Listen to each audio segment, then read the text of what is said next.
Assalamualaikum warahmatullahi wabarakatuh. Waalaikumsalam warahmatullahi wabarakatuh. Selamat pagi, salam dan bahagia. Gimana kabar kalian hari ini? Baik. Saya izin buka masker ya, biar lebih fresh suaranya. Ini kelas 10 RPL. Tahu ya, kita sekarang ada di apa? Di lab informatika. Berarti belajar tentang informatika. Ketua kelasnya boleh disiapkan dulu sebelum kita mulai pembelajaran. Siap. Sebelum kita memulai pelajaran hari ini, alangkah baiknya kita berdoa menurut agama dan kepercayaan masing-masing. Berdoa dimulai. Berdoa selesai. Mari kita memberi salam kepada guru kita. Salam.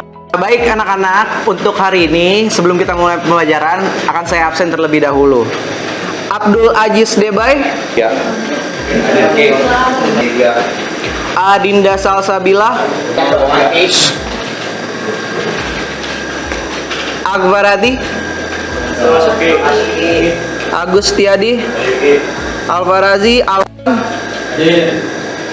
Alfredo, Alika, Alia. Oke, untuk pembelajaran hari ini kita akan mempelajari tentang aplikasi perkantoran.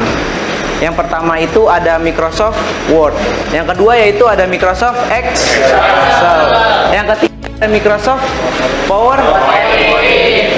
Sebelumnya kita masuk ke situ, belum Microsoft Word itu seperti apa? Saya Ki, seperti membuat kertas untuk tugas. Ya, betul Bayu. Yaitu seperti membuat kertas, dan salah satunya juga bisa membuat laporan atau karya ilmiah. Untuk hari ini kita akan masuk ke aplikasi perkantoran yang kedua yaitu Microsoft Excel. Ya, kita akan belajar tentang perangkat lunak pengolah angka yaitu Microsoft Excel. Tujuan pembelajarannya itu apa? Yang pertama, kalian bisa mengaplikasikan atau memahami pengertian dari Microsoft Excel.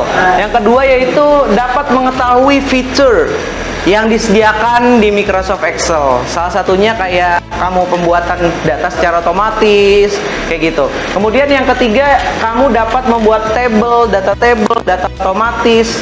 Kemudian ada namanya itu data yang sudah secara bagus dan bisa diterapin atau bisa kamu edit yang sudah disediakan di Microsoft. Menerapkan shortcut, jadi mempercepat kerja kamu, mempersingkat, terus apa ya? Ada shortcut yang kamu tuh nggak perlu ngeklik, cukup kayak CTRL untuk nge-save bisa. Kemudian yang kelima yaitu menerapkan formula atau rumus. Jadi ada fitur, jadi di Microsoft Excel itu fiturnya lebih terpacu atau lebih terintegrasi ke rumus, lebih canggih daripada kalkulator. Secara otomatis bisa ngedata semuanya lebih cepat. Nah, sampai sini ada yang bisa ngejelasin apa itu Microsoft Excel? Saya Ki, Ya. untuk aplikasi perkantoran untuk mengolah data dan angka. Ya, betul banget, Lowi. Bro, tepuk tangan buat Lowi. Oke, lanjut ya. Jadi kalian udah tahu tujuan pembelajaran hari ini apa. Kemudian saya nanti akan memberikan pengertian dulu. Apa sebelumnya itu Microsoft Excel? Yaitu aplikasi yang digunakan untuk menulis atau menghitung, menampilkan data berupa angka. Kemudian contoh kegunaan Microsoft Excel itu dalam keluarga, misalkan kamu bisa membuat anggaran belanja keluarga. Nah, kemudian di dunia pendidikan untuk apa? Di situ jelasin. Untuk menampilkan daftar hadir siswa, kemudian lulus enggaknya kamu secara otomatis. Nah, itu yang fitur yang saya biasa gunain ketika saya pengen lulusin kamu apa enggak gitu. Itu sangat berpengaruh. Kemudian selanjutnya itu fitur pada Microsoft Excel. Ada Quick Access Toolbar yang nanti kita bakalan lihat. Kemudian ada ribbon, ada title, ada name box, ada cell, ada row. Row itu apa? Baris. Ada column. Kemudian ada formula bar, ada scroll between, scroll between worksheet, kemudian klik to add a new worksheet, kemudian normal view. Jadi tuh ketika kamu mau ngeprint di Microsoft Excel, itu kan datanya kolomnya itu ada banyak tuh, dari A sampai sekian, kemudian garisnya dari 1 sekian. Itu bisa berlembar-lembar, dijadiin satu frame itu doang. Dan di sheet itu juga bisa dijadiin berlembar-lembar di sheet-nya. Tapi ada namanya normal view. Jadi ketika ada namanya nih pack layout atau pack bridge, itu bakal kelihatan tuh kamu pengen selembar doang dilihatnya.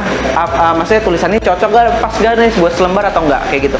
Studi kasusnya atau kasus yang nanti akan saya contohkan yaitu maksudnya saya punya data penjualan, data saintik, data berupa angka entah dari perusahaan maupun dari sekolah, dan itu nanti yang akan kita bahas dan kita pecahkan masalahnya seperti apa, kayak gitu ya.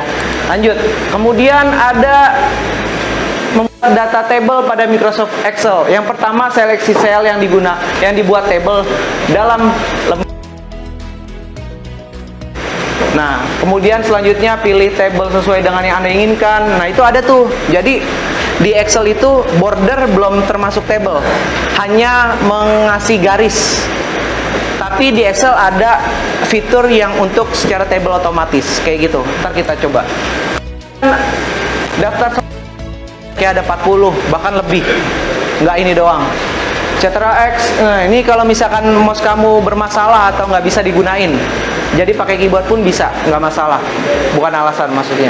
Kemudian bisa lebih dari 40 ya, itu daftar shortcutnya. Kemudian ada formula atau rumus yang tadi saya bilang, kurang lebih hampir sama kayak Python kan, kurang lebih sedikit, tapi ya ada bedanya, kayak sama dengan, kurang dari. Nah, ini kemudian fungsi logikanya. Kemudian ada namanya itu operasi hitung matematikanya. Jadi kalau misalkan di Excel itu ketika perkalian bukan X dan pembagian bukan titik 2, tapi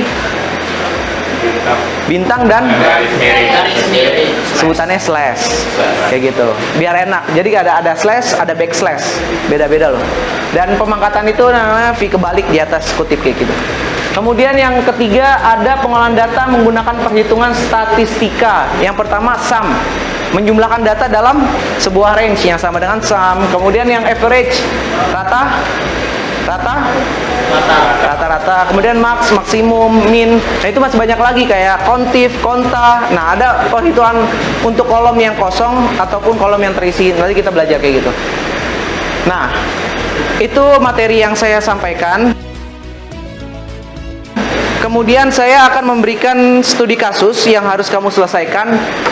Saya minta membuat kalian buat kelompok kecil yang terdiri dari 6 orang. Dari nomor absen 1 sampai bawah. Kayak misalkan 1, 2, 3, 4, 5, 6. Nah, itu kelompok 1. 7, 8, 9, 10, 11, 12 itu kelompok 2 dan seterusnya kayak gitu. Emang ya? Ya,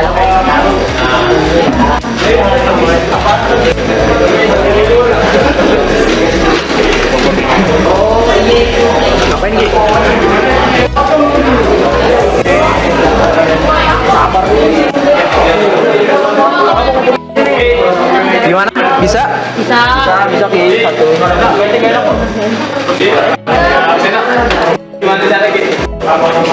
Cara yang mana? Cara yang mana? Yang pertama. Nah, itu dibuat datanya kan itu masih berantakan. Itu kamu cari tuh kolom-kolomnya tuh ada jumlah harga, kayak gimana rumusnya, masukin formulanya. Kemudian juga Ki. Iya kan ini ada di ketentuan itunya. Jadi kayak saya ngasih kasus ke kamu nih, saya pengen data ini lengkap, diisi jumlah harganya ininya ya.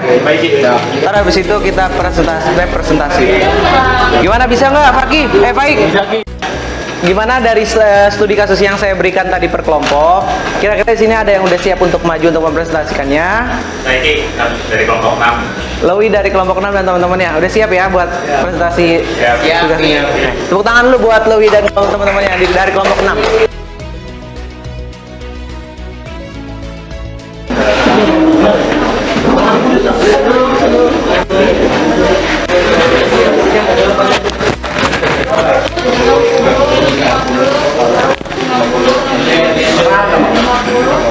Oke, salam semua.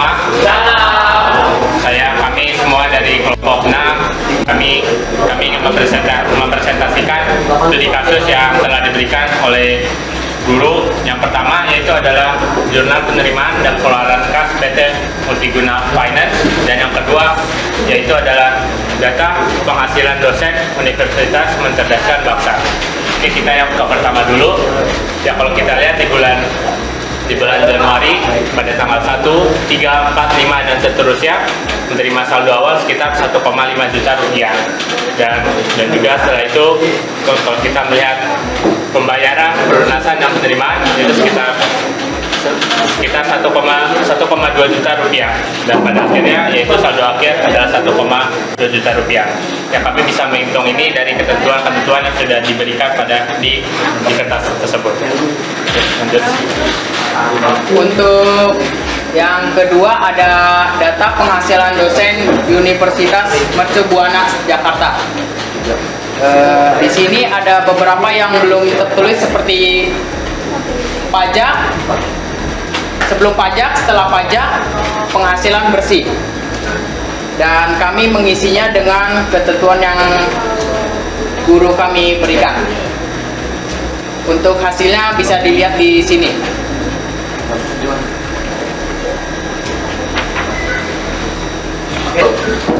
Berikut dari hasil data ini ada yang ingin di... Saya itu atas nama dosen Nazila. Kenapa yang sebelum pajak bisa 940.000 ya? Ya. Ya, Azril, untuk pertanyaan itu akan dijawab oleh Dwi. Ya, kalau kita lihat mengapa bisa mendapatkan penghasilan seperti itu, yaitu dikarenakan jam mengajar yaitu 35 itu dikali 25.000, dan setelah itu ditambah jumlah hari yaitu 4 dikali 10.000 sehingga menghasilkan hasil seperti itu. Ya. Oke, Sil, apakah ada jawaban yang saya berikan sudah puas? Ya. Ya, saya cukup puas atas jawaban yang baru diberikan. Terima kasih. Ya, gimana teman-teman? Dari presentasi kelompok 6, selain dari Azril, ada yang ingin menambahkan atau ada yang belum jelas? Itu. Oke, saya rasa dicukupkan untuk presentasi yang dari kelompok 6. Silakan dari kelompok 6 ditutup dulu. Sekian dari kelompok kami. Wassalamualaikum warahmatullahi wabarakatuh. Waalaikumsalam. Tepuk tangan dulu buat teman.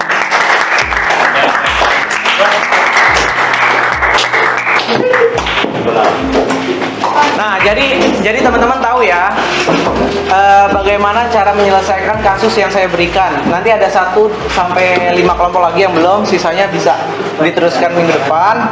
Dan untuk selanjutnya yaitu, oke, dari pembelajaran hari ini ada yang dapat menyimpulkan? Acung tangan? Saya King. Iya. Indra, apa gimana? Dari pembelajaran ini kita bisa mengetahui pembelajaran baru seperti merumuskan data dan tabel dari Microsoft Excel. Ya, bagus. Tepuk tangan lu buat Indra. Oke, yang selanjutnya siapa lagi yang ingin memberikan kesimpulan untuk pembelajaran hari ini?